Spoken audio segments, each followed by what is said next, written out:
Ooh, that doesn't mean I'm nervous, but anyway. Greetings. My name is Dumi from Botswana, and I'm currently calling in on the margins of the 68th Commission on the Status of Women. And I am super, super privileged to have Saint and Āryā join me on this call. And so let me just start with you, Saint. Hi, Saint. How are you doing? Hi, Dumi. I'm doing well. I'm doing good, as well as we can be in these times. Lately, I have been trying to carve out rest because it feels like as we, speed around the end of the world, where all the people trying to, I wouldn't say prevent that, but all the people trying to create safe healing spaces are just where we're being stretched so thin. So I feel like it's really important to carve out rest, which I've been trying to do lately. That's amazing. Oh, yes, we'll touch on it in a bit just now.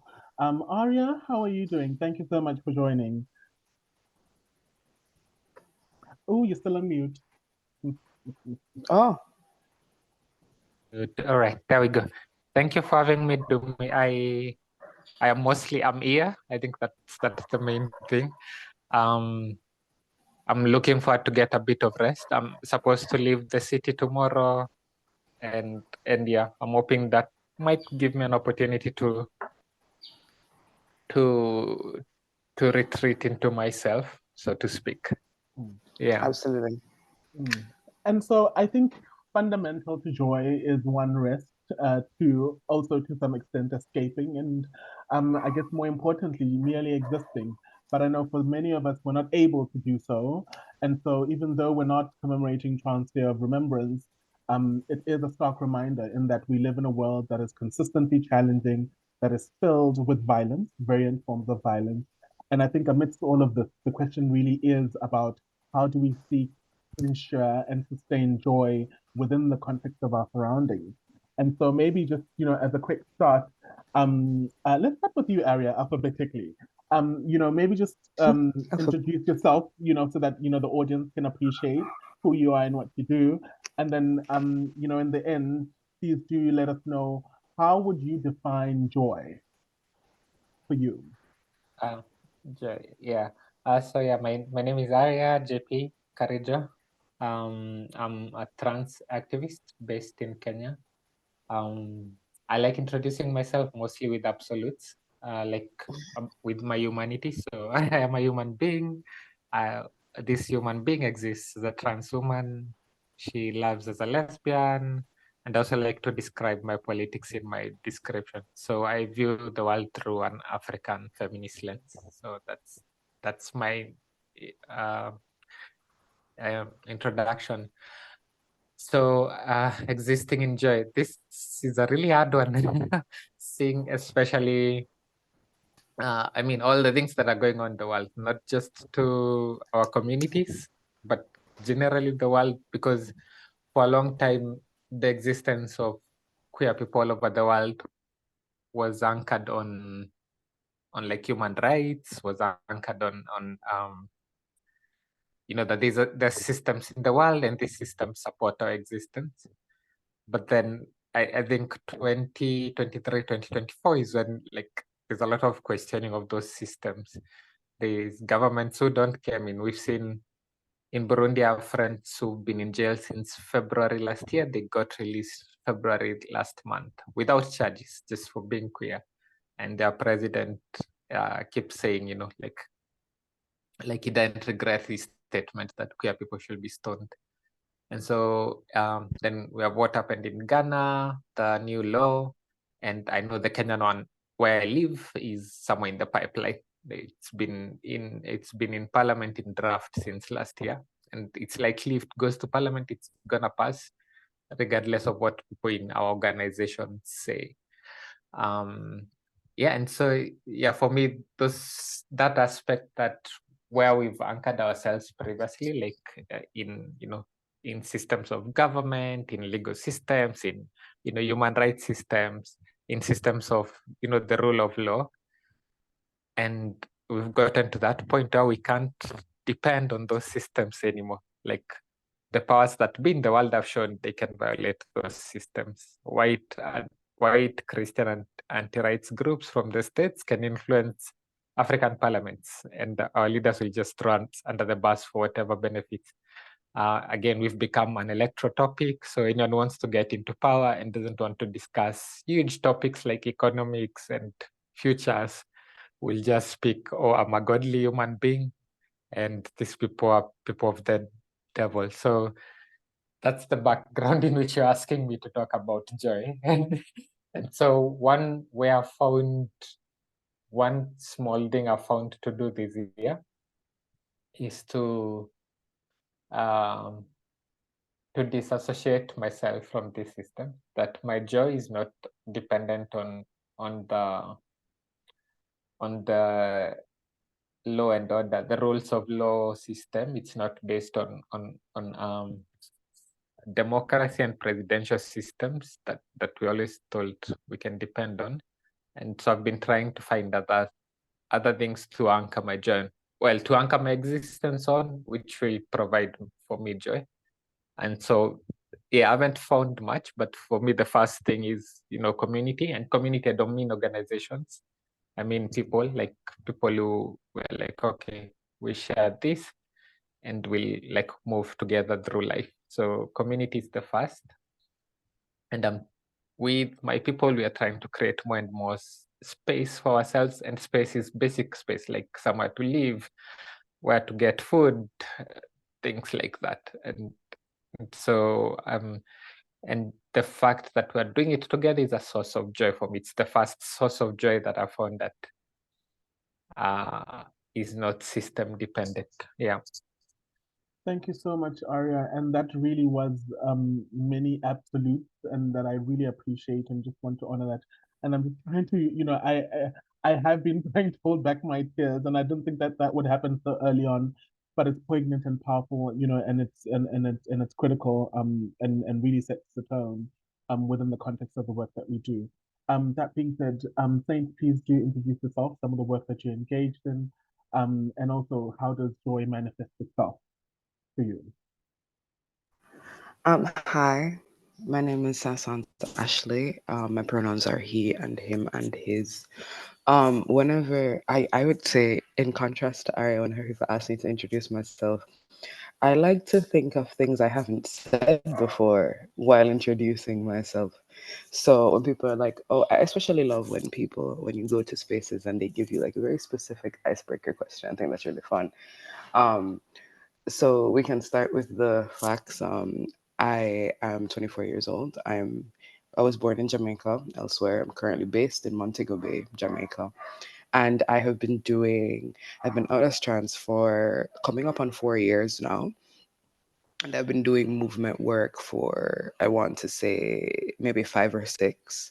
Um, in my history of movement work, I've managed to do indigenous language rights activism here in Jamaica. I've done a Creole campaigns that were very useful, also spearheaded by queer people from the language lab.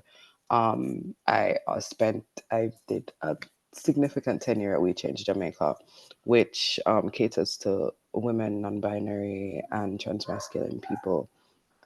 When it comes to both with engaging with policy as well as direct aid, as well as crisis intervention.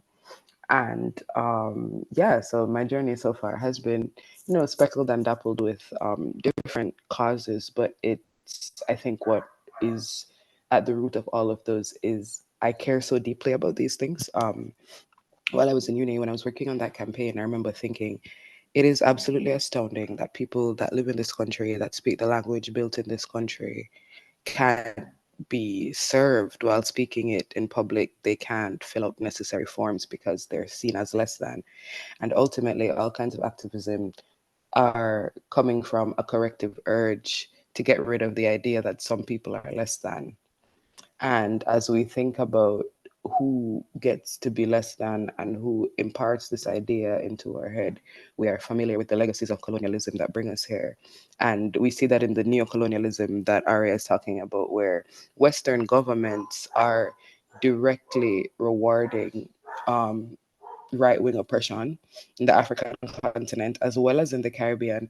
And oddly enough, afterwards they get to pat themselves on the back through pinkwashing and go, oh, at least we're not as terrible to queer people like those third world countries, and it's like you're the one that's being terrible to queer people in these third world countries.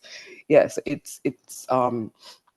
goes a long way to consolidating power, and it's not just seeking to consolidate power, but it is disempowering indigenous governments, it's disempowering Black people on the continent, it's giving classed, moneyed, cishet Black people that benefit from patriarchy the support and the financial backing to further disenfranchise queer people. So I would say that as far as how joy manifests in that journey, I would say it's hard, but I would say that because it's hard is why it's so worth it. Because while people want to gatekeep healthcare and housing from trans people, and they do so fairly efficiently a lot of the time, these, like Āryā said, these systems, we have to. My joy is finding a way to carve out space outside of them, to understand that when I think about it all the time, I'm like, man, I have to figure out a way to get this money by tomorrow. I need to open housing. I need to open a self-centered space. I need to open like food banks. And it's like, well, yeah, you have to. And it's funny because a lot of the times we come into activism saying, oh yeah, I never really want to spearhead anything. I never really want to start anything of my own. And then you realize people start things of their own because the spaces that exist are not meeting our needs as trans people at all, especially unfortunately, even spaces full of other queer people, where for a lot of cis queer people, their queerness is rooted in assimilation, and it's rooted in reliance on what Oyewumi calls a Western body reasoning, where when we hear framings like same-sex attraction, these are relying on colonial ideas of binary gender. So I find it's joyful for me to destabilize that in my own spaces. Like, for example, it's really important to me that whenever I host a space to trans people, or whenever I interact with a space geared towards trans people, it does not seek to insert division within those trans people. I find that a lot of online spaces these days, as we respond to increasing fascism on gender and body autonomy, that unfortunately a lot of queer and trans people are turning their anger inwards, like inside of their own communities. And we hear about ridiculous ideas like non-binary people taking up space that isn't for them. We hear about people that can't or don't want to transition medically, like stealing the valor of medically transitioning trans people. And I would ask us to look at ourselves and go, where did we get these standards for who gets to be trans? Like, where are we rooting this? Where are we pursuing cis-normativity? So yeah, I would say that joy for me, I manifest that in my life, and I seek that in my life by remembering that transness is radical, and it's supposed to be radical. Like moneyed class trans people being welcomed into moneyed cis spaces, that's not liberation for all of us. And like, look, we have to eat. That's not what I'm saying. Like, get your bag. But also, I think it's important to remember that these spaces aren't built for us. And as much as you can achieve in these spaces, it is important to go back to the root of, grassroots organizing, of serving your community, of creating spaces where you are not only held, but successfully catered to, as opposed to simply tacked on at the end. For example, the phrase women and non-binary people really kills me. I absolutely hate it because that is not a coherent class of people. And when you say women and non-binary people that look in a way you would not consider close enough to woman for you are then marginalized. Trans people that don't fit into women or non-binary people, whether they're trans masculine or trans feminine, are then pushed to the sidelines for saying, oh well, that doesn't cater to me, and then you get called divisive, and then you get accused of starting drama. And I think it's really important that we as trans people, especially trans people doing movement work, understand that the goal is destabilization in pursuit of liberation, as opposed to grafting ourselves and our very vast and ever growing identities into these very tiny spaces that aren't ready to hold us. So I would say it's nice if we root joy in finding something else and starting something new. Thank you so much, Faith. I'm really inclined to, then, get to an understanding that essentially joy for many of us, or at least for us in this conversation, is not just a moment of happiness. It's not just a state of, um, oh, there was something that, is a mark of success or is deemed as achieved, or it's securing a bag, but that it's systemic and it's acknowledging that you don't exist in a vacuum, and it's acknowledging that there's certain surroundings that are around us that one can't be at peace, because essentially if one of us isn't liberated, then all of us aren't liberated. And I think this is very important, especially in the context of a genocide that's happening at the moment in Palestine, the injustices in and exploitation of child labor in the Democratic Republic of Congo, the conflict situations in Sudan, Haiti. And I'm so compelled to sit and say that wanting to decompress and wanting to take a break is an option. Meanwhile, I know throughout the Christmas holidays, there was no way that such injustices could be ignored. And when we speak about this very system that we tend to not only just assimilate, but try and navigate as a result of it being part of advocacy, it being part of movement building work, the framing thereof. It just then reminds me of how this very system wasn't built for us. And it shows with South Africa, a former apartheid state, and its application to the international court. And mind you, South Africa was one of the countries when al-Bashir, if I'm not mistaken, the former dictator in Sudan, was one of the countries that was questioning, for instance, the International Criminal Court when an arrest warrant was issued, I think in the late teen or 2015, 2016, 2017. And so I'm sort of literally trying to figure out that this very system of international law, international humanitarian law, clearly applies to certain demographics. That's number one. Number two, these very systems clearly apply to individuals who can be able to craft messaging in a certain way, in a certain language, whether it's in a grant application or whether it's in an op-ed that will be taken up and shared across the world and considered amazing, or it's in certain speaking points that happen to have been said by grassroots activists at least 3, 4, 5 years prior. And so they're consistent reminders of how invalidated, exploited, extracted from that grassroots activists often find themselves. And I don't think this is any different from the contributions that trans and gender diverse individuals contribute towards, broader social justice.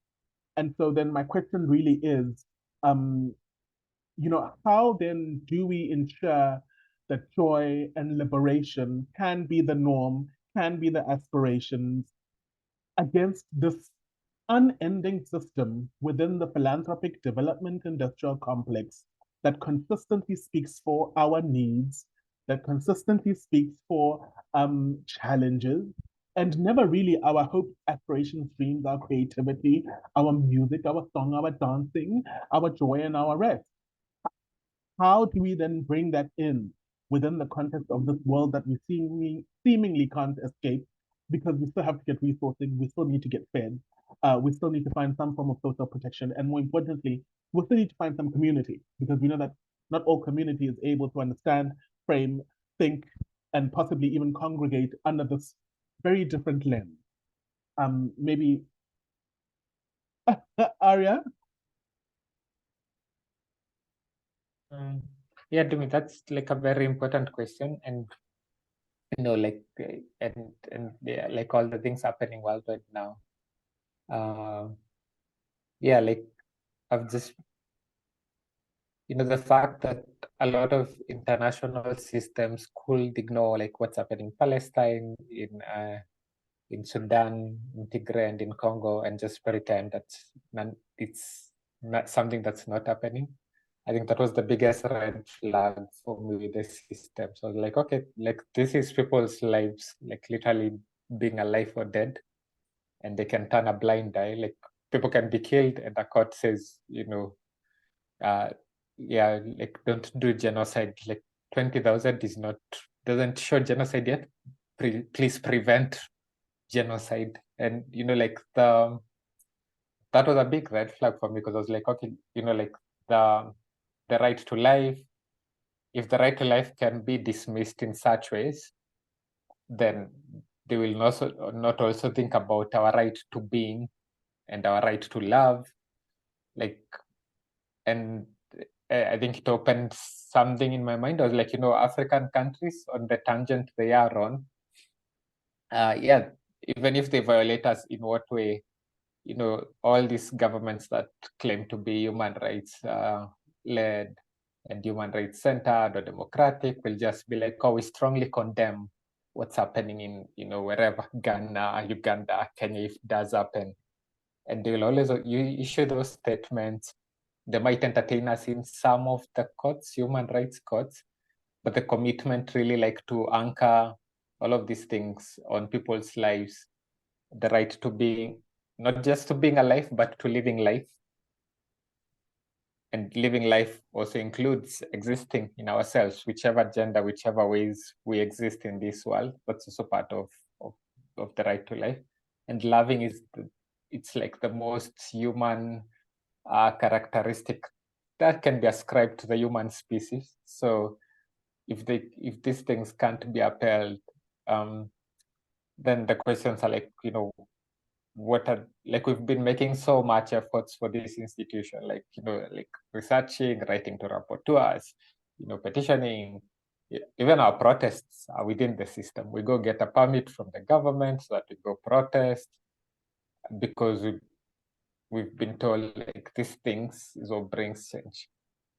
But yeah, these last few months have really brought me to question, and by questioning doesn't mean I won't do them. Like if I have a chance to write to a rapporteur, I will write.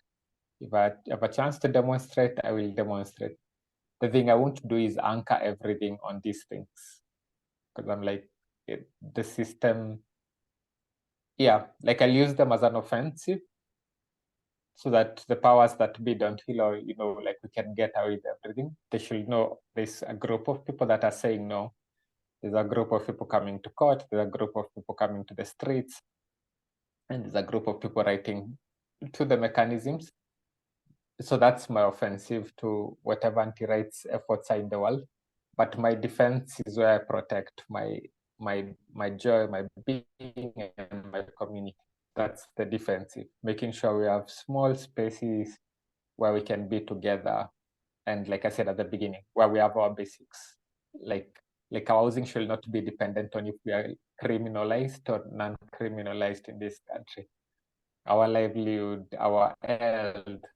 So detaching those things that people need at an individual level from the, and it's a process. It will take a while, like, to detach all these basics from the systems. But that's my main goal now. That's my defensive action. And in this defensive action, this is where I feel we have a chance to be joyful, to celebrate, to dance, to do art, to make things like craft. Because like those are the things that our people love. Every time I hang out with the younger queer people, that the things they're talking about. They're not talking about writing proposals, or they're not talking about, getting into HIV work, which you're all being told, oh, you trans people should get into this. No, like the younger people want different for themselves. Now, like, like maybe they found a path, and I'm all for this path. So this is where my defensive play is going. My defensive play is protecting our being, like where we can just be. And yeah, in these spaces, doesn't matter how long the big fights, the systemic fights will take, doesn't matter what turn they take, I think we will have the opportunities to be really. We'll have the opportunities to be, because our existence is a joyful existence in its own design. Queer existence should be joyful existence. And even if we look at pre-coloniality, like even in Africa, like all the things that are found that are associated with modern queerness, where I can look at my past and say, oh, that seemed queer in my African past. All of these things are around either spirituality, celebrating birth, it's communal rituals, celebrating the harvest. That's why you find queerness described. It's continuity of families, of lineages. It's all about, it's about life. There's joy, there's divinity, there's spirituality. And this is why I find the instances of queerness. And I think the reason we are so tired now is because what was like part of our existence, part of our being, has been caught up in another system where we now have to, fight for human rights, do what, and that's why we're getting so tired.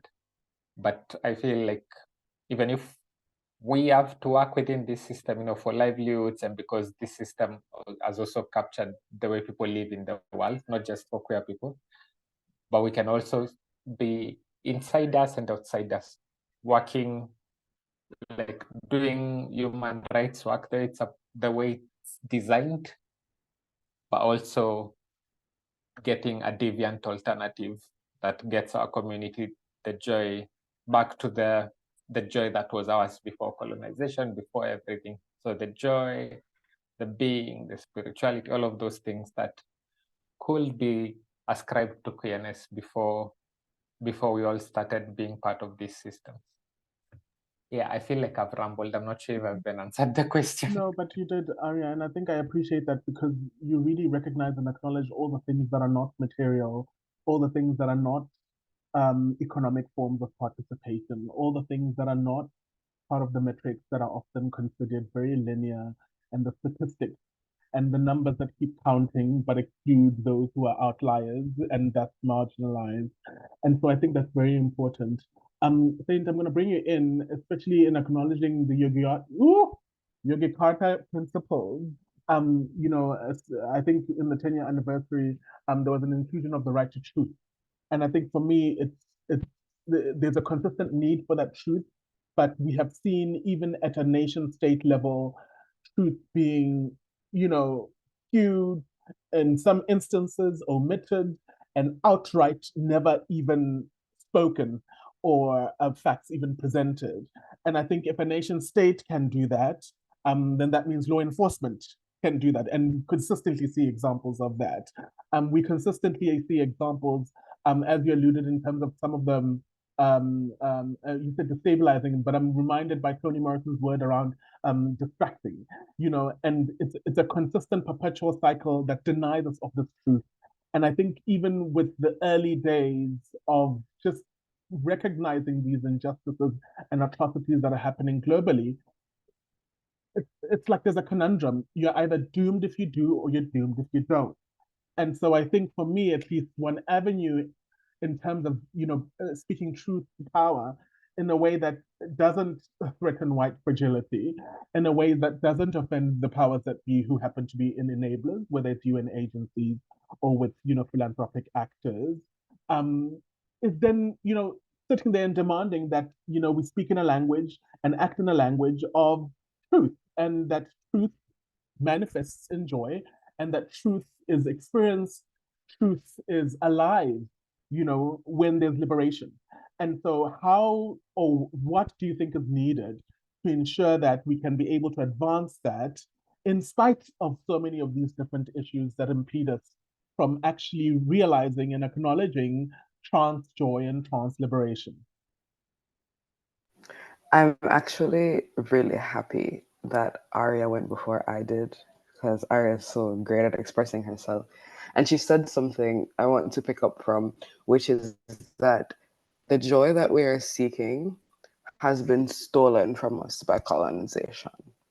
And I think when we talk about why are these spaces focused on needs, rights, freedoms, challenges, it's in an appeal to whiteness. It is that there is almost, no matter what it is, whether it's abortion, whether it's trans rights, whether it's queer development, there is always this idea of you have to fit into white conceptions of the human, especially when it comes to, in my experience doing abortion, where there is this idea that getting rid of your pregnancy, deciding to terminate, is everybody's business. You should go to a hospital. You should do a DNC. You should see a doctor to consult about your termination, and they should tell you that, okay, yeah, you can have your body back. You can stop pregnancy.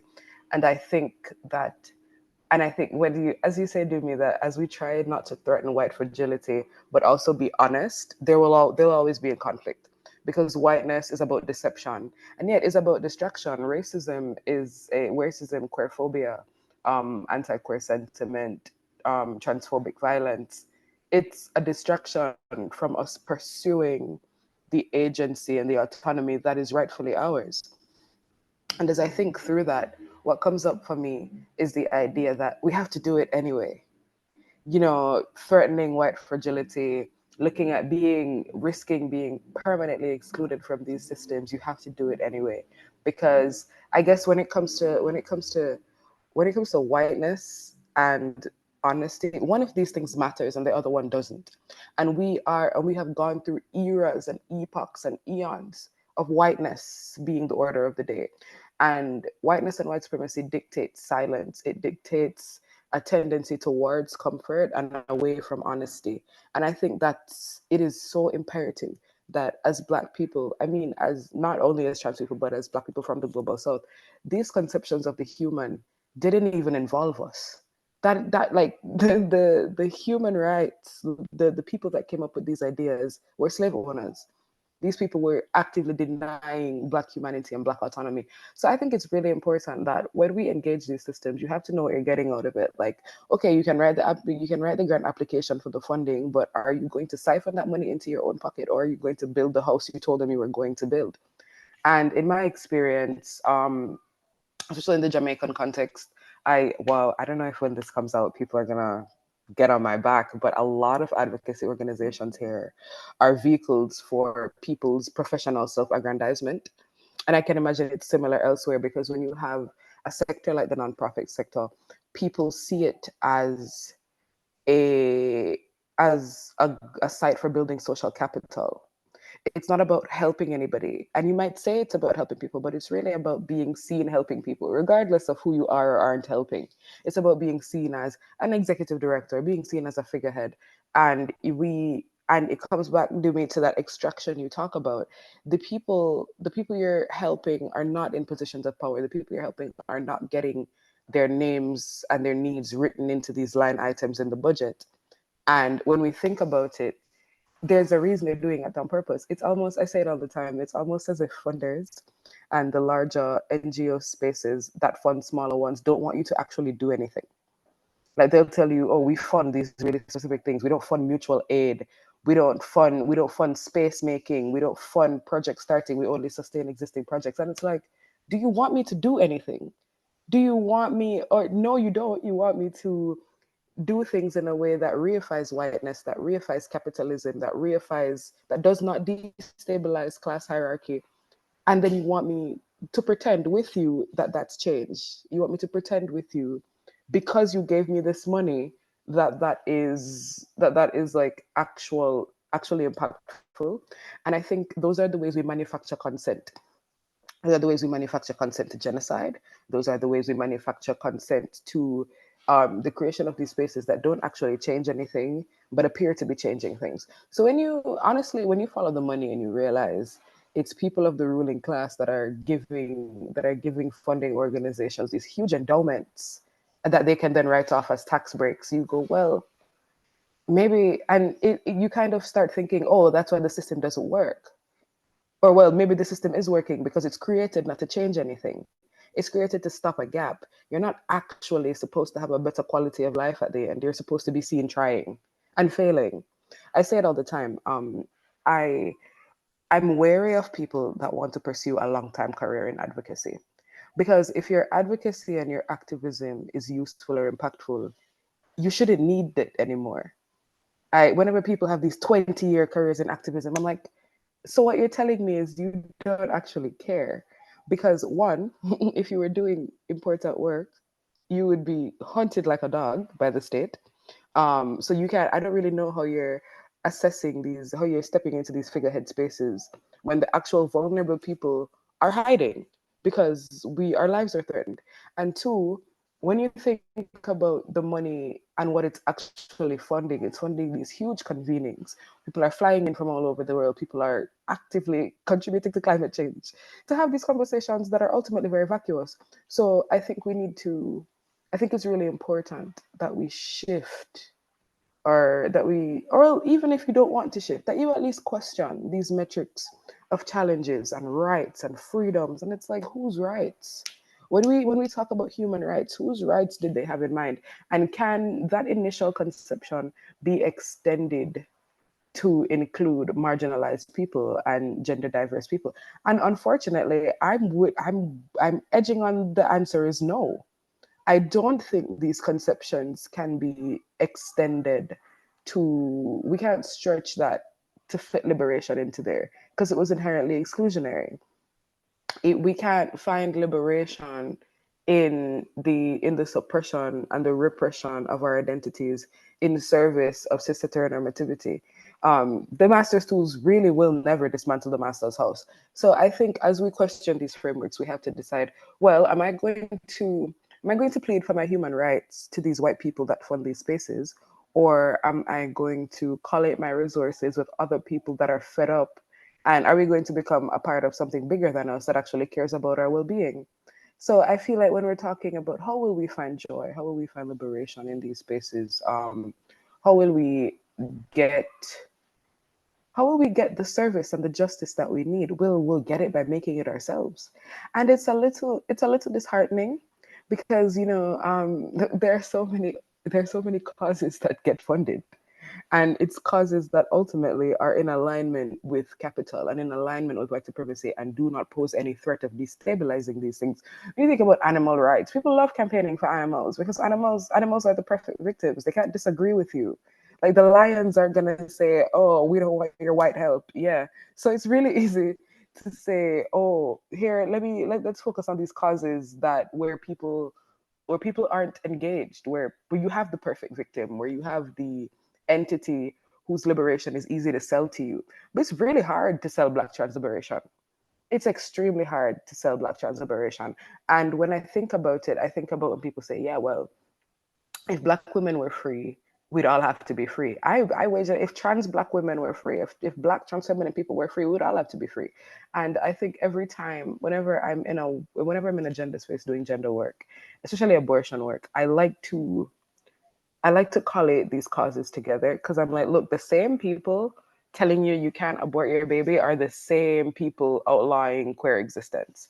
So it's really important that we don't look at each other and we don't look at ourselves and go, oh well, that's not my problem.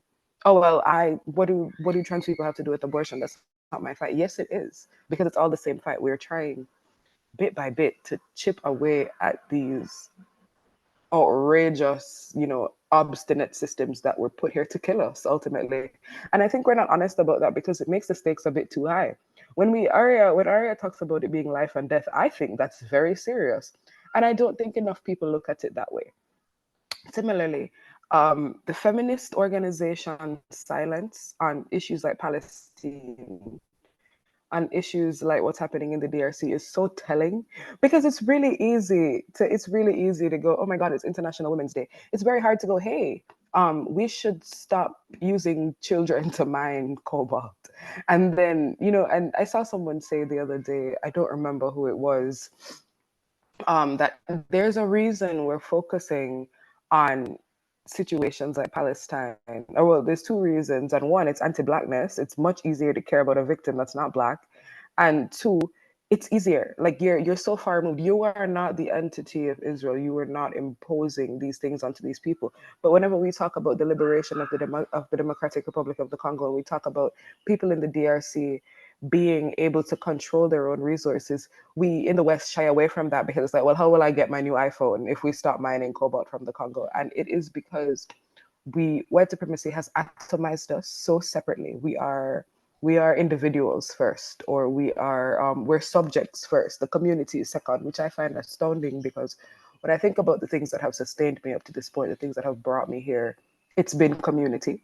It's been the love and the care and the time and the hands and the effort of people who I might not even, who may or may not have the same cause as I have, but ultimately they're stretching a hand. And I think it is that reluctance to stretch a hand from more privileged positions that see us where we are today, where we have to go, okay, well, let's make it ourselves.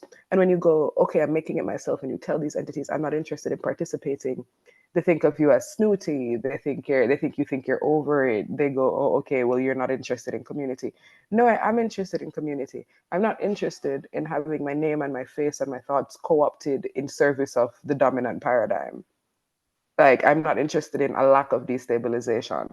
So I think whenever we're coming from a place of how do we do this more efficiently, how do we do this more effectively, I think it's by speaking truth to power. I think we have to get a lot more honest about what the stakes are and about what we're up against and about what the metrics might look like.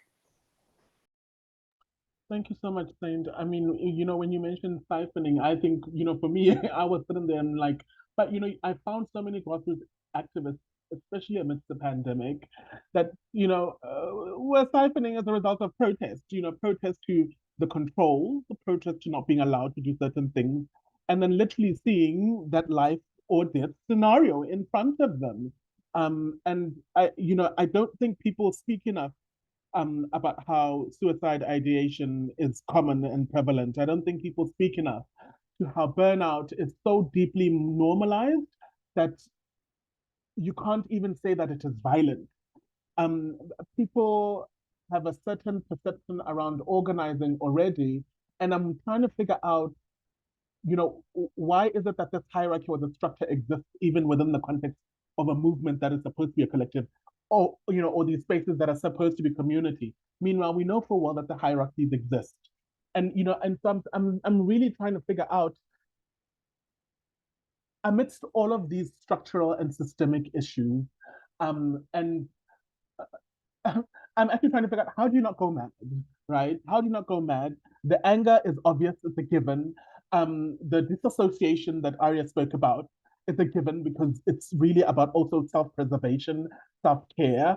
But there's one other element for me that, how do you not go mad? How do you not how do you find peace within yourself when there's so much rage and war? And I think, in essence, for me, the question that I'm really asking, and maybe back to you, Saint, is, maybe I shouldn't have to seek joy. Why can't it just arrive on my lap? How do we create that kind of an environment that allows for joy to literally just plonk itself down onto our laps, to embrace us, to hug us, and to relish in our company? It's funny. It's funny you say that. I often think about, as you said, I think people are like, I'm tired of chasing the bag. Can the bag chase me for once? No, can the joy seek me? I've been seeking joy. I'm tired. My eyes are tired. My magnifying glass is broken. I can't seek anymore. But yeah, I would say I've seen and friends of mine have been talking about this. Friends who are also colleagues who have the same commitments I have. The idea that, hey, we need to be getting more honest. We need to be doing maybe not more, but more efficient work, more honest work. And lately what I've been coming up with, maybe you have to go mad. Maybe I think we're past the point of preserving our sanity. Because when we think about it in a white supremacist capitalist framework, sanity is silence. Sanity is pretending like you don't know where your iPhone comes from. Sanity is pretending like you don't understand how Zionism works. So you get to say, oh, it's complicated. And that's not fair. It's not fair to us, and it's not fair to the people being victimized that we get to go, oh, things are so difficult. Let me look away to preserve my self-care. And similarly, ideas like self-preservation have become so atomized under white supremacist logic that we think about preserving our individual self, and we don't think about preserving our collective self. We don't think about preserving our identity. We don't think about preserving our histories. We don't think about preserving our perspective. We're thinking about the individual physical body, and that you're not preserving anything, because you, a singular person, are not a marker of history. You are part of a larger collective, part of a moment in time. And when I think about it, I root it in Nina Simone's assertion that the duty of the artist is to reflect the times. And as an activist that's also an artist, it's really important to me that my art isn't vacuous. It's really important to me that I don't make art that has nothing to say. especially as a trans person, and I think the two are linked. It's really important to me that I don't do vacuous work. Like, it's really important to me that when you take these opportunities, when you take this money from these funders, that it's going somewhere, that it's not okay. For example, in Jamaica, again, the streets might not like this.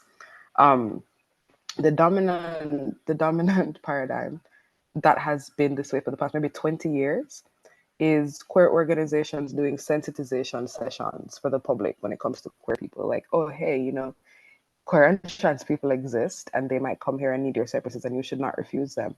And I think that made sense in the early 2000s when we plausibly had ignorance as a response. But I think with the rise of the internet, as well as the current zeitgeist of giving trans people a voice and visibility, somewhat to an extent hyper visibility, we have to go, what's the point? To what end? Who needs to be seeing us? And is this increased visibility safe? And who is it safe for? And who is benefiting? Because a lot of the, let me tell you, visibility doesn't come with any resources.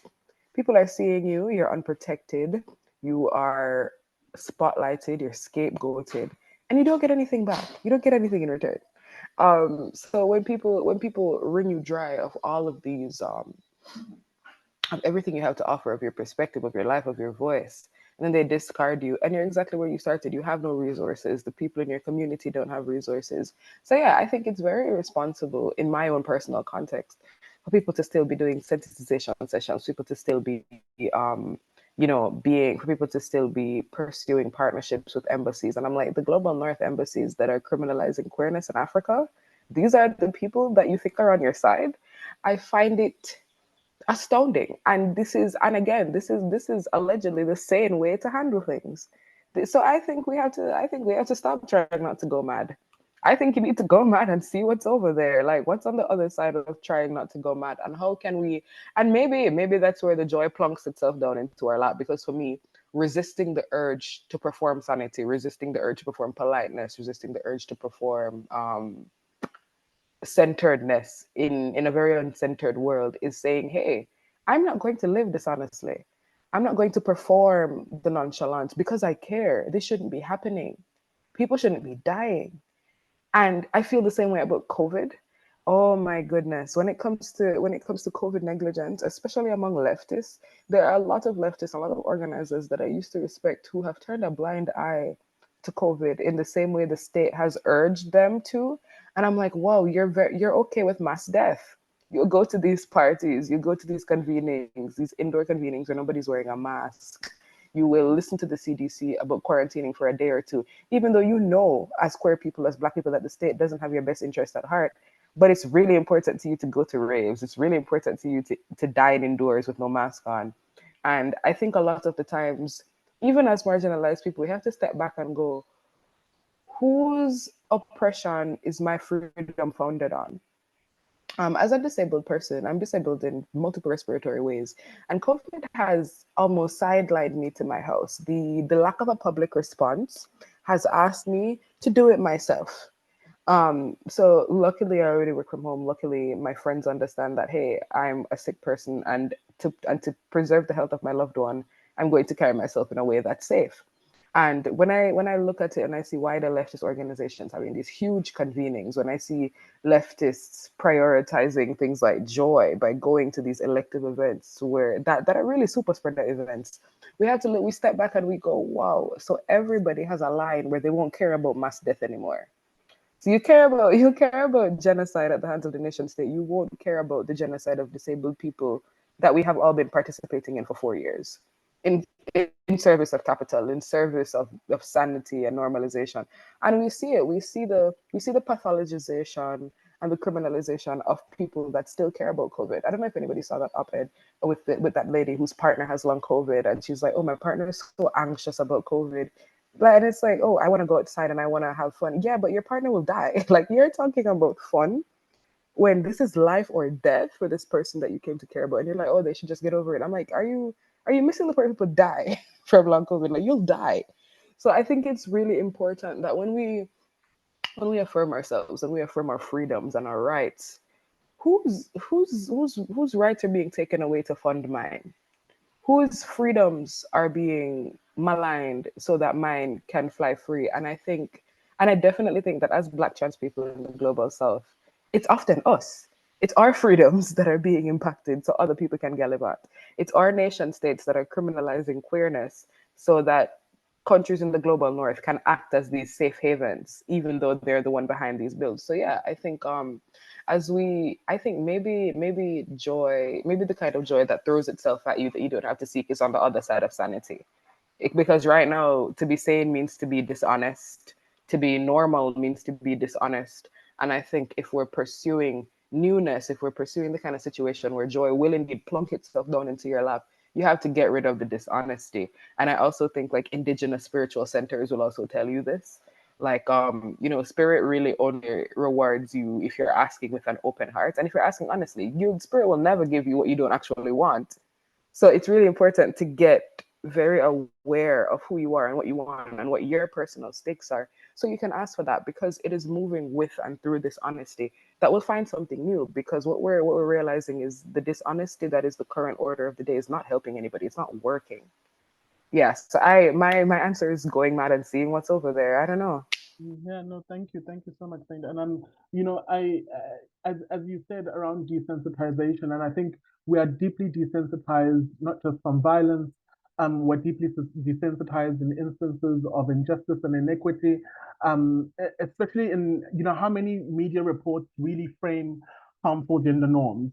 And I think for me, what I'm just sort of reminded by, and I've been mooting this for the past year or so, is to really say that movements, activism are a part of the care economy. And I say that because we've been so desensitized to undervalue informal and care work. We've been so desensitized to undervalue sex work. We've been so desensitized to undervalue the labor that comes with mutual aid because it's not considered formal work. And so so for me, it's really an argument around that. And I think, Āryā, it would be good, given the fact that, you found yourself working for an enablers and, or a funder, so to speak, is, obviously an enabler is supposed to sit there and acknowledge that, okay, this is the review or the assessment that we've done. And so we want to be able to support movements. We want to be able, so much language now is going towards grassroots. I personally found, I was taken aback when an organization that received funding from a McKinsey Scott, giving cycle, spoke of themselves as a grassroots organization. And I was baffled because it just didn't make sense in my head. How someone could so comfortably say that they are grassroots. And I'm also just reminded that also that positioning is as a result of the material world. It's as a result of, I know I don't get more than 50,000 US dollars a year in funding, for example.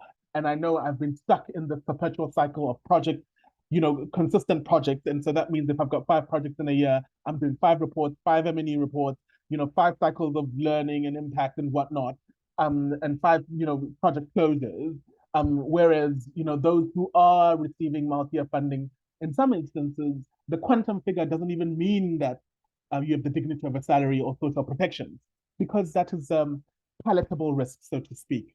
And so I think for me, then the question really is, the very fact that we don't acknowledge care work within the context of informal and public participation mechanisms already would mean that activism isn't respected, already would mean that whatever community work, even in the spirit of Ubuntu, is not valued. Despite the fact that historically, within the African context, we understood and we knew what solidarity looked like. When people speak about, solidarity missions or, housing folks because they're living in exile, and being able to provide, even fund their arms, so to speak. When you're thinking about Mkhonto Wesizwe under the ANC during apartheid South Africa. And so I think for me, then the question really is, how can joy arrive in our laps as activists if funders, enablers were to be aware and to understand that, my calling out of issues as being on the ground cannot be undervalued to a point where you need someone else who is a larger network, who is an INGO, or who's an intermediary enabler, sits and says, oh, yes, there is a problem there, 5, 6 weeks down the line. Because usually there's a timeline towards that. We saw it with the pandemic when they spoke about the shadow pandemic of gender-based violence. It was grassroots activists that consistently called for the inequities because these are the issues that affect us. And so I think then the question really is, how can enablers not only recognize, seek out, and make sure those who are at the far end of the value chain, that they can be brought in, that they can be resourced to rest, that they can be resourced to have joy on their lap, as opposed to us having to seek out the grant solicitation processes, us having to network, us having to find us in spaces that are consistently harmful so that we can be deemed visible. And, a lot of the hypervisibility issues that have been alluded to by Saint. And so, I mean, really, how do we create that enabling environment for joy to appear on our lap without having to struggle? And I mean, why should someone be deserving of joy? So I think really then the question is, how do we get the sector to really move towards giving us that element of joy, especially given the intergenerational harm, given the fact that a lot of the endowments are sitting in exploitative markets that are already extracting from our own economies and state and natural resources. And so I think for me, it's really sitting there and saying, okay, let's not speak about reparations at the moment, but in the least bit, how can you enable joy so that we can be able to have some element of that amidst all this chaos and amidst me trying to literally stay alive and not do something that isn't ideal? Yeah, I'm trying to think of where to start, but ideally, staying alive is one way for resistance. Also, finding ways to have joy. But when we come back to the systems, to fund us, to this whole industry, I would call it, this whole industry, from the people who make donations to the philanthropy organization to NGOs, it's like our industry in itself, and it's not built for the causes as much as whatever is written on the website is feminist, participatory, grassroots, which is the other catchword that's used nowadays. Yeah, for them, these are things they just say. It's the same way like in corporate, they say, we are the market leaders in something, we are innovative, responsive. The aid spaces have their own catchwords. And, with the capitalistic systems and with the corporates, I mean, they have ascribed to that, we are capitalistic, want to make money, and so we have to say these things. We have to market. I mean, even if something is a shit product, we have to say, we have to give you the catchphrases, free of this, and healthy and all of this. And I mean, I partially understand it for corporates, but for the people in the aid spaces, it's sad because it really involves people's lives. And when it involves the people's lives, it involves the life of the planet, which is our collective home. But they'll still go ahead and behave exactly the same way as corporates by using catchwords to keep on with their work. And yeah, as a result, what they want, again, they come back, I want accountability, I want M&D, I want, like everything you applied for, I want you to write a report. And so it becomes this other, like, I think these people who started out like doing activism, and then after a while you found the only work you do in your life is admin work. And I found myself doing that because I loved writing before, but when I was working in the spaces I was in, I did more admin work more than actual writing. And so again, it sucked my joy, that kind of thing. And so with the question of, can we convince, this whole philanthropic aid and, NGO industry that they actually need to take care of people. Like they need to consider the care work we do. They need to consider, it's our lives on the line. And so there's one way of doing that because already they're anchor, unlike the corporate side of the world, which says, oh, it's profit. Because the NGO philanthropy spaces claim it's people's lives, like holding them accountable to that and keeping on pointing to them and saying you're failing at this. At some point, they will give resources, not because they want to do the things they've claimed to do, but they will give resources in order to quell the troublemakers. Like, oh, here's the money. So like, like go easy on the noise. So to keep on with business as usual. And I think that's one way to get things from them. Like, like you claim to be doing this, but this group is suffering. This group, which is in your website, which is in your reports, is going through this. These activists are doing admin work all the time instead of being able to do the work that you gave them money for.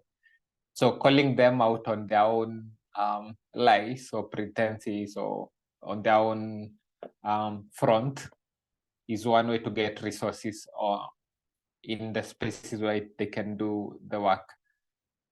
The second part is, for me, I've divested because at first there was like a lot of hope in these spaces. So for me, I'll still go to these spaces seeking money, and I'll be, I'll be visible because they want hyper visibility and all of these things. But I'm not vested. I'm not putting. I'll put everything on the line, but I won't put my heart on the line. I won't give my heart to funders and be like, "This is my heart, please." Like, and this is, yeah. So, and for me, I kind of think of it as playing their game. I'm like, oh, you need a proposal, I will write one. You need this, I'm gonna give it to you. And then, but whatever I'm getting from you, I'm using it for the things that I believe my communities need. And so this for me is it's a turning upside down of accountability because we really do government accountability well.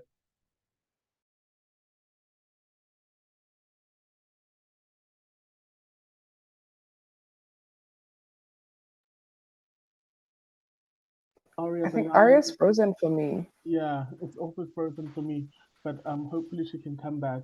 Um, and I think, I mean, for me, as she was, sharing, I'm just reminded about how I've basically not divested, I've exited. I refuse to conform and play that very same game that I've been consistently playing for the last, decade. And I think for me, it's it's it's dehumanizing. And it takes away from the very fire and the passion that you think you came into the very sector for, and you came engaged into the work for. And I think it's a journey that I don't know. I don't think I have the answers, but one thing that I do know is that I don't want to find myself, in that context anymore. Especially because when you do speak truth to power and when you do challenge, there are consequences. And I think um we need to acknowledge and recognize that there are only certain kinds of people or certain kinds of activists who can afford, the consequences, or who can withstand whatever consequences they might be. And as a result of proximity, whether it's whiteness or whether it's proximity to alumni networks, the reality is that a lot of those people usually can survive, and we see them surviving. But I think, in many other contexts, whether it's young people, whether it's grassroots activists, whether it's indigenous folks, or whether it's, folks who are just beyond any binary, and who don't tick any box, they consistently find themselves in this conundrum of whether to participate in the system, or consistently protest against it. Meanwhile, it's you also now denying yourself of livelihood. I guess that being said, then, maybe say it would be good to maybe share, you know, what would you impart to your younger self? Given everything that you know now. I will say, I what would I impart to my younger self? Okay, first, I would tell them that you don't have to have it figured out. It doesn't need to make sense, especially the gender stuff. Like, yeah, the whole transgender thing. I first thought about the fact that I probably was transgender when I was 15. And this was like, back then this was like almost immediately post gay marriage. So I didn't even have the language for that. I was like, oh man, being gay is bad enough, like it's almost like we're adding a different writing a whole other much firmer, much more vast barrier to my life. And I was like, yeah, I'm going through too much. Can't think about that right now. And that didn't come back up for me until I was like 20. And one day I just woke up and I was like, oh yeah, I can't pretend to do this thing anymore. I can't pretend to be this person. I can't be okay with being seen incorrectly anymore. So I think that what I would tell my younger self, I would go back and I'd tell my 15-year-old self, hey, it's fine. You don't want to do it right now, you don't have to do it right now. You can do it in your own time. I would go back and tell my 20-year-old self that, look, there's no right answer. There's no am I trans enough? There's no how am I doing? How do I do this correctly? It's like, look, there's the dominant trans voices you're hearing, while not any less trans and while not any less deserving of safety, they're a very palatable idea of transless. The Laverne Coxes and the Dylan Mulvaney's. It is this understanding that certain people with certain kinds of stories and certain kinds of journeys get platformed in order to endear the dominant paradigm to ideas like transness. Like, it's okay, and we see it all the time. Like, it's okay to be trans as long as you're going from one to the other. Like, non-binary people are thrown under the bus so much as like either stealing valor or being indecisive. And it's funny because we've seen the same critiques leveled at bisexual people. And as a non-binary bisexual person, I'm mad. So yeah, I think that to a large extent we are being forced as transgender people when we come out into these tiny little boxes where it's like, okay, are you trans like this or are you trans like that? And if it's not either, then you're not worthy of care, you're not worthy of community, you're not worthy of being resourced. And I think that we are doing ourselves and each other a disservice when we internalize these ideas that there are ideal ways, they're ideal like methods for embodiment. There are no ideal methods for embodiment. You just have to be who you are because that's why you're here. Nobody else can be who you are. Nobody else can give to life and to society and to the universe what you have to give. Even if it was somebody exactly like you, they wouldn't be you. They'd be exactly like you, which is different. So I think it's really important that we find ourselves affirming our own power. And I think I can't tell anybody else what to tell their younger self, but I would say even telling your current self or even telling your older self, your future self, remember to affirm your own power. Remember that you are a person. And yeah, I actually, you saying, all right, it doesn't even matter if anybody's deserving of joy, really stuck with me. I was talking to somebody yesterday and I said, I hate they were highlighting how the phrase earning a living implies that nobody inherently deserves to be alive. And I was like, that's really funny because the idea, don't get me wrong, the phrase earning a living is silly for lots of reasons, absolutely asinine. But I think that we have to divest from the idea that we deserve things, that some people deserve things, some people don't. That's a very Christian, moral way to look at things. Like your basic needs are being, when you talk about deserving things like joy, you're turning your basic needs, you're turning your human, like the things that are bequeathed to you by nature of being alive into things you earn, which is astounding. The older I get, the more I try to divest from metrics of deserving. Nobody deserves anything because if nobody deserves anything, then everybody deserves everything. So there's no way to make yourself more deserving.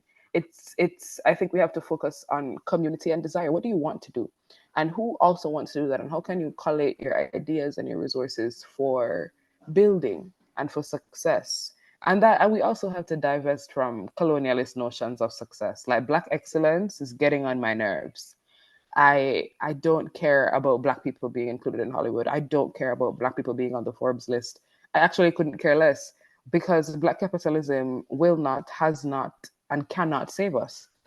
Like we see it all the time. Black people get into these positions of authority and they completely forget that they are supposed to bring people with them. It's, oh well, I made it here and now I have to consolidate this and concretize this position by any means necessary, even if it means supporting the bullshit of the dominant class. So I think it's really important that we highlight that as we affirm our autonomy, we remind ourselves that there are better things to do than pursue professional self-aggrandizement.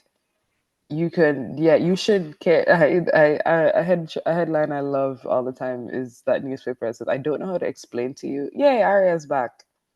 Yeah, that there's a headline. I think it's reductress. So they were like, I don't know how to explain to you that you should care about other people. And that for me is my line when it comes to people saying, oh yeah, well, why should communities offer each other solidarity, especially when it comes to anti-blackness? People are like, even when it comes to Palestine, people are like, oh, Arab people are historically so anti-black. And I'm like, well, if I have news for you about the entire world after slavery, I have news for you about the whole world post-colonialism, post-colonialism. So yeah, it's important that we don't look at solidarity and embodiment as transactional or as earning something at the end. You're doing this because it is your cosmic right to be here in the way you want to be here. And yeah, when we talk about how prevalent suicidal ideation is and how much we have pathologized suicidal ideation, when really I think people that don't want to be here, I think they're making the most sense. What kind of life is this? And a lot of people aren't interested in making anything new, so you have to think, is there space for me in the world? Do I have anything here for me? And I would say that what I found for me is community, people that feel similarly, people that are astounded by the state of things, people that are bereft, and we come together and we put this despair together and we transmute it into structures, we transmute it into care, we transmute it into communal liberation. And I think that will sum up what I have told my younger self, which is that hey, it won't be easy, but it will be worth it. Like find your people. Like if you start feeling alienated from the cis queer people, that's okay. Like because they don't like they get it, but they're still like, oh my god, yeah, post gay marriage, post queer adoption, everything's fine kinds of people. And I'm like, yeah, because there is an alignment with class that people love to ignore, especially queer people in the global south, where you can have visibility, but that's afforded to you through being money, that's afforded to you through being classed. There are so many people that don't get to be visible because they don't have anywhere to live because they're living on the street. And so I think we have to ask ourselves, look man, what are the goals here? What are we looking towards? And I think with that question in mind, that's how we can go back and tell our younger selves, give ourselves messages that will drive us forward. Thank you so much, Saint. And Āryā, thank you so much for coming back. And I think that's also a reflection of the digital divide. And just acknowledging how even just means of participation that should be accommodating can also just come in the way of certain things. And so maybe, just to, extend that, you had just spoken about the second point and really speaking about how we can find joy in our lives amidst all of this chaos. Yeah. Yeah. When I left off, I was saying about accountability. Like the system has made us very good at being accountable to government, being accountable to donors, the upward accountability. But for me, the only commitment I'm making for myself now is being accountable to my communities. So even if I take money from donors and send it to Transqueer Fund, which is a mutual aid fund that I support, then I will not feel bad. I'll be like, I know it went to Transqueer Fund, it paid rent, it gave someone food, it bought medication for someone else, and my heart is at peace. And, because it's gotten to the point where while all of this accountability should be on one side, like, government, donor, and community accountability, but it's gotten to the point where it's now you have to pick a masters to serve. Like if you do very well at donor and government accountability, it means in some way they'll force you to fail the community. So yeah, so for me, I've just chosen the way I won't have a struggle for myself is in this way. And then my engagement with donors and governments will be based on their own structures. Like, yeah, you've said this is the game you're playing, like then I will play your game. But now not as someone who's a pawn on your board, but as someone who's decided I can play your game on my terms. So, and it's taken me a while to come to this point. But again, it's the only way. The question you ask about how do we not go mad, and that's how I keep my sanity. By Āryā, I will say it also is quite exhausting because when you try and reconcile the two ends, the one about, obviously being accountable to your stakeholders, particularly funders, enablers, government, and so forth, while still knowing full well that it doesn't always align and it's not congruent with being accountable to community.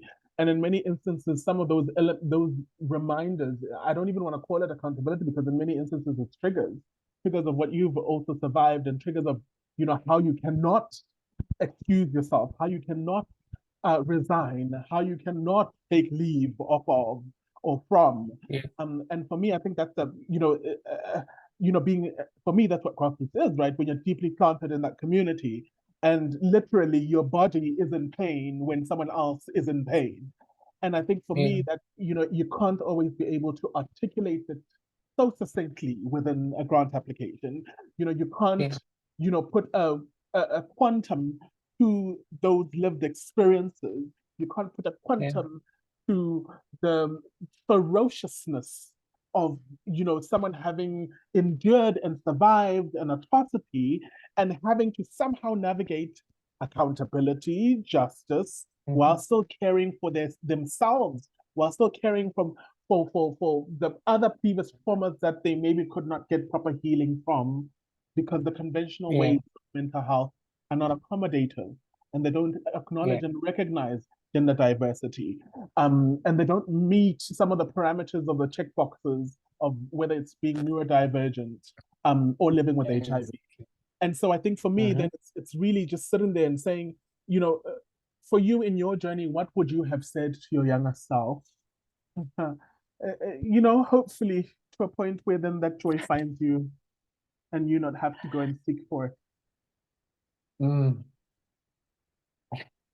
I don't know. I think for my younger self,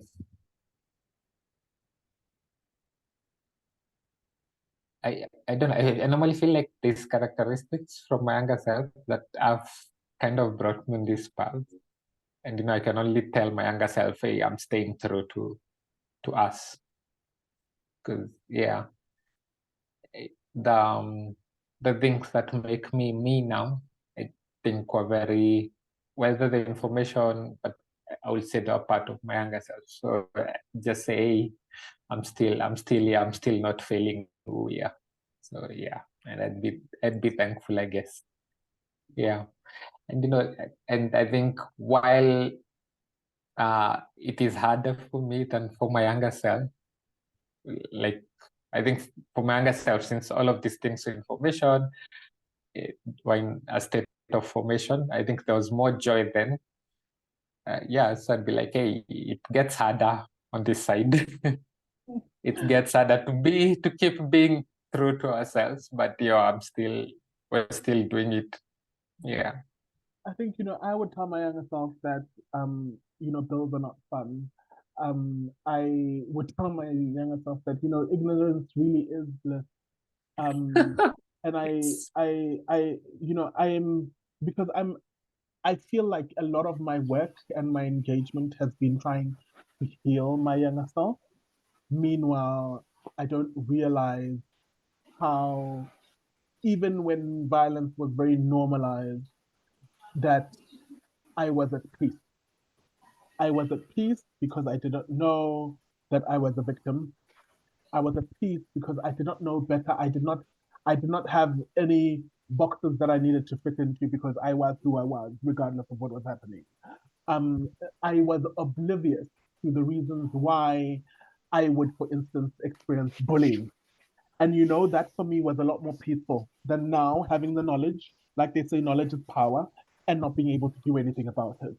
And not being able and that you're to, also being punished for a lack of conformity. on top of that, Like, right? no, when I was a child and you think, oh yeah, maybe they just don't like me. It's not about you. You're not doing anything wrong. But it's easier to internalize that, because then it feels like it's in your power to stop. If I change this about myself, I'm not being disempowered. But no, they're doing this on purpose. You by nature of being yourself is threatening what these people believe about themselves, and it's bothering them. And it spreads into adulthood too. You get into these spaces, these NGO spaces, and if you go there bright-eyed and bushy-tailed, then you decide it's not business as usual, and you actually want to make changes. You don't want to vacuously take this money. They'll bully you. They will victimize you for saying, oh, hey, I think it's important that we actually do programming that works as opposed to programming that aligns with the grant requirements. And they'll call you an overachiever, they'll call you condescending, they'll call you uppity, but what they can't call you is wrong. And that's why it's important for me to prioritize honesty, because ultimately the resources that these organizations are pretending to be giving to people, people still need them. When the grant reports are written, when the money is squandered on self-aggrandizement, when you go to these conferences, there are people in these contexts that still don't have anywhere to live. Queer people are still housing insecure. Queer people are still food insecure. So I think when we get these opportunities, it's so important to remember that it's bigger than us. It's not about me. It's not about how I feel. It's not about my career. It's about, am I actually helping people? And the day I look at it, the day I look at the last 6 months of my work and realize I haven't been helping anybody, I'm quitting. It's over for me, because I'm not here for fun. I'm not here for personal growth or whatever. But yeah, I would say that ignorance really is bliss, because I remember when I was a kid and I thought charities did things. I thought NGOs actually made change. Yeah, and here we are. It's very, I would say it's disheartening, but it's also inspiring. Like, hey, you have to, the space I will fit won't exist until I make it. And you know, I wish I wouldn't, I wish I didn't have to make everything, but I mean, I'd rather have a space I fit. Yeah. Even at the startup labor of having to do it myself. Yeah. And I think you're reminding me, because it also then can be very difficult, especially when you're not able to find community and you don't have the kind of power and institutional backing that can withstand whatever, feedback or response or reaction that you might get. And I think for me, it's no different to the very many homes that we found as loving but still very transphobic. It's no different from the relationships that we still found chaotic, disgusting, filled with intimate partner violence, but yet we still found love. And so I think it's this complexity and this conundrum of two truths that I think that our sector cannot hold. It cannot hold, that you can be really deeply flawed, and at least in acknowledging that deep flaw, you can be able to work on it. Because when you deny the flaws that are within the sector and you just pat yourself on the back and you feel like you're doing well, and you feel like because you've attended a certain convening, that means you're doing the work. And for me, that I think that's what I find as a challenge for me, and why I feel like there's no point, and it's about exiting. But I guess maybe then, that's what leads to, the final question really, is to say, what should we stop, what should we start, and what should we continue to ensure trans, joy, and liberation? Āryā. Yeah, so definitely what should continue, like we should be like working again with community and with movement in ways that we can see it's really benefiting individuals. So like I mentioned, for me, volunteering with Trans Queer Fund and Collective, which is a mutual aid. For me, that like I don't have to guess that it's helped someone. Like 100%, I know if something is done in this way, it's going to someone. It's saving a life. It's housing someone. So continuing, yeah, definitely mutual aid, collectivity, and doing things for each other. What we should start, I think we should start intentionally building up resources that are system independent. So like I was saying at the beginning, like, housing, food, our own like small scale, like creation of things. So that whatever happens in the system, whatever happens with our governments, whatever happens with international law, like we know we've built something that's robust, redundant, something that can survive beyond whatever brokenness as the system figures itself out. What we should stop, I think it's railing against the system to change. We should stop that. We can keep protesting and telling them we disagree, and that's wrong. But I think like hoping that they will actually be like, Āryā, like you're so right, we didn't see this and we're gonna change. I think that's an extreme hope. So like hoping we should rail against the system, we should protest against, we should fight it literally, but we shouldn't hope that that these systems, all these oppressive systems, colonial systems, white Christian supremacists, all these systems that make the world we are in, extractive capitalistic system. I think we shouldn't, like I said, I'm not giving the systems my heart anymore. Like having hope is part of my heart. So like saying, I'm hopeful that you're going to change as an extractive capitalistic system or as a white Christian supremacist. I don't think I want to put my heart on the line for that. Yes, I will fight. Yes, I will write things. And yes, I will talk about them. But yes, I will not, I'll make sure that my happiness, my sanity, my joy is not dependent on the system changing. Yeah. So, yeah. Thank you so much, Āryā. And Saint, there's a quote by Janet Mock that I'd like to just say just before you hear what should stop, and continue. And it says, when I was younger, I wish I would have been told more often that I was right and nothing was wrong with me, that I was deserving of everything this world had to offer, and that my visions for my future were worthy of pursuit.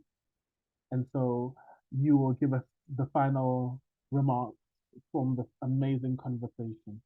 And I'm truly, truly grateful for the both of you for sharing so much of your grace, your time, your beautiful, beautiful mind. And I'm hoping that we'll be able to do this at some point. Um, yes, hopefully at some point in the near future together. Thanks. I want to say thank you guys so much for coming. Thank you for having me. Thank you for thinking of me. When you emailed me, I was like, oh my God, absolutely. I'd love to. I'd do anything for Dumi. So yeah, it was important to me to be here for that reason, which I was really sad that I couldn't make Thursday. So thank you so much for accommodating me. I would say the things that we have to stop in pursuit of trans joy. For me, trans joy is inextricable from trans liberation and from trans embodiment and from trans autonomy. So I would say we have to stop being dishonest about the stakes. We have to stop accepting crumbs. We have to stop accepting things like decriminalization laws. I would say that we have to stop seeking assimilation. We have to stop carrying around the idea that we can make these inherently repressive systems broad enough for us. Because the thing about transness is it's about being vast. It's so important to be whatever you want to be from day to day. It's so important that and sometimes I feel very sad when I see binary trans men and trans women that are really, really, really committed to white supremacist commitments of gender, that are really committed to white supremacist assimilation. And it's very, very hurtful to me because these people will turn around and victimize other trans people that are less committed to assimilation. And I find it, when we talk about the Transgender Day of Visibility, we talk about transgender people being visible. It's so important that we're visible even in our eligibility. A lot of the times it feels like we're trading authenticity to be visible. Like if you're being visible, you have to be visible in ways that are sensible. You have to be visible in ways that are palatable, in ways that cis people can digest. I'm not going to do that. And I would like it if we all stopped doing that. Like, hey, I understand that gender is a relational process. Gender is a social technology. But I think when we talk about things like gender abolition, some trans people can get a little testy because there's like, oh, will I not be able to call myself a woman? No, you will. But what that means is woman will not be a subjugated class. Gender abolition, woman won't mean you have to be like other women. Woman will mean something specific to you. And that's why it's so, so, so integral to my work, to all of my gender work, that we are prioritizing gender abolition. Not the abolition of internal experiences of relation, but the abolition of axes and structures that tell us we have to be embodied in a certain way. We have to do away with that. And I think it's really important to put that at the base of your organizing when it comes to gender, the assertion that, hey, there's no right way to do this. There's no wrong way to do it either. I would say that we should start affirming difference. It's really, your gender doesn't have to make sense to me. That's not my problem. But what I know is I'm not liberated without you. And also, as long as you as long as your gender is a process for you that is affirming to your embodiment, I don't have to get it. Which is funny because sometimes I'll see people on the internet, queer piercers and tattoo artists that talk about giving gender affirming piercings. And oftentimes people are in the comments like, what's a gender affirming piercing? It's like any one of them, any of them. It doesn't matter. People talk about gender affirming haircuts. But what's a gender affirming haircut? However you feel affirmed in your embodiment, it doesn't matter. So I think we need to start deprioritizing legibility. You don't owe other people a committed understanding of yourself. You're not here to make sense to other people, and I think we have to start affirming other people's different, especially when it's illegible to us. I love when I meet a trans person with a gender experience that I had never considered, because it's like, oh, you're blowing my mind wide open. I love that for you, and I love that for me, and I love that for us in community. Thank you for showing me that. Like you're expanding my mind about this very specific axis. And I think, and on that note, I would say we should continue organizing communally. And I think I like this question with all of these things in conjunction, because the stopping, the starting, and the continuing they're all happening, they're all co-occurring. You don't stop, then you start, then you continue after starting. These are things that we have to work on in tandem, which is why we need everybody's hands, which is why we need everybody's time, which is why we need everybody's perspective. It's not enough for trans people with these palatable, understandable genders being platformed in front of cis people, because unfortunately that's marginalizing the less legible of us. Like especially when you affirm, and I find that as a non-binary person that also identifies as a man, whenever people go, I've had experiences where I make it a point, and I can say this here because this is the kind of space where I feel like other trans people get it. I make it a point to not tell cis people I use they them pronouns, because they will degender you as soon as you don't make sense to them. So I love using they them pronouns. It's really important to me as a man that I'm a non-binary man.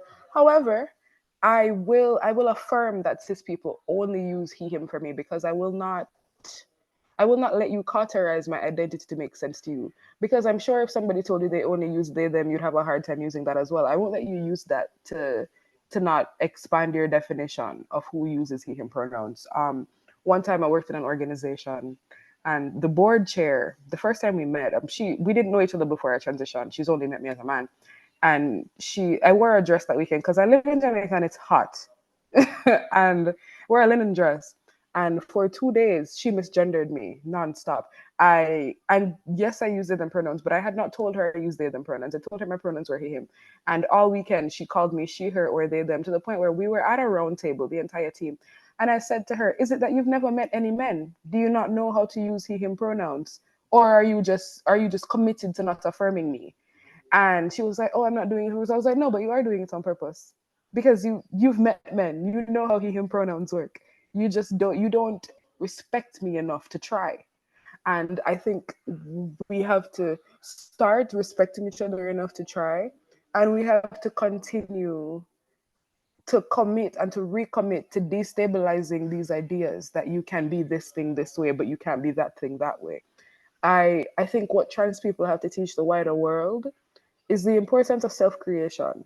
There's a quote that says, "God made trans people for the same reason he made grapes and not wine, and wheat but not bread, so that humans can participate in the joy of creation." And that's integral to my gender experience. I'm having such a good time making it up. And I think that that's a sort of trans joy that we don't really see enough. I think a lot of times we focus on the displeasure of transition and the laws, I guess, is, oh, it's a kitty. Hello, sweet cat. I love cats. But yeah, I think sometimes we are focused on the hardship of it, on the lack of community, on the being estranged from your family. It's so freeing and it's so jubilant to get to be who you want, to get to say, "Oh well, I'm gonna wear this skirt this way today because it feels good to me inside." Or this is such a beautiful picture of me. I feel so seen in this picture of me. So I think when we commit to that freedom, to affirming our freedom and affirming the freedom of other trans people, we realize how colorful of a tapestry we're committed to, how beautiful we all are, and how much we each have to offer to the wider understanding that goes towards the abolition of gender as an axis of oppression. So yeah, I would say that to end the note, I'm continuing because people have started such good work. I'd say we need to continue to do this. We need to continue to gather amongst ourselves. We need to continue to be kind to one another. We need to continue to, when you meet a trans person somewhere and you're like, oh, this is such a lovely person. I'm getting so much out of this. You need to continue to bring this person with you on your journey because you'll need them and they need you back. It's really, really, I don't know, I'm getting emotional. It's so lonely. The space making is so lonely, especially because we're surrounded by people that are committed to assimilation, that are committed to being the first trans this or the first black this. I don't want to be the first black anything. I'm not interested. I don't even want to be the second or third black anything. I don't want to be the second or third trans anything. I want to be surrounded by trans people. I want to be surrounded by black trans people who understand innately my commitment to a certain kind of liberation. And that certain kind is total for everybody. So yeah, it's really important to me that us divestors, us exiters continue to gather and continue to affirm our choices because people will tell you, the people that are conforming to these standards tell you that you're weak. They'll tell you that you can't that you can't make it. And it's like, no, I'm not interested. I don't want to. You can call me an underachiever if you want, but your metrics of success are not my metrics of success. My metrics of success are trans people being alive and provided for and fed and happy. And I think we need to continue pursuing, trans people being alive and fed and housed and happy. And I think that's it. I think all the other shit makes it very complicated and makes it I think it disempowers us when we focus on policy, when we focus on legislation. We forget that we can gather amongst ourselves. Like politicians are fickle, they'll follow the money, but people that are invested in your liberation and their liberation will never leave you behind. And I think it's important that we don't leave one another behind. Thank you so much, Saint. And I think that is absolute. Gender abolition is absolute. I think seeking for liberation is absolute. I think joy is absolute. And I think coming together is absolute. And this definitely has been quite a powerful experience for me. I'm truly, truly appreciative to the both of you. I am, there's been such a roller coaster of emotions, but I think throughout I was just sitting there and I'm like, but this is such a beautiful space. And I was trying to figure out like, but why can't these kinds of spaces exist? Why can't it be, in a farm somewhere over several days? Why can't it be literally the litmus test to determine, the extent to which that community that we speak about can be nourished and fulfilled and can truly help us in achieving liberation. But nonetheless, these are questions for the future. Thank you so, so much. I really, really appreciate it. And I wish those who are listening to this can take action, some form of action. I think acknowledging and recognizing your role and your level of importance, reach out to a trans person of color, particularly not just because it's Trans Day of Visibility, but also just to ensure that folks are cared for and folks don't feel like they're in isolation or they have to battle a certain conundrum of whether to exit this world or remain. And so that being said, thank you so, so much. Next time.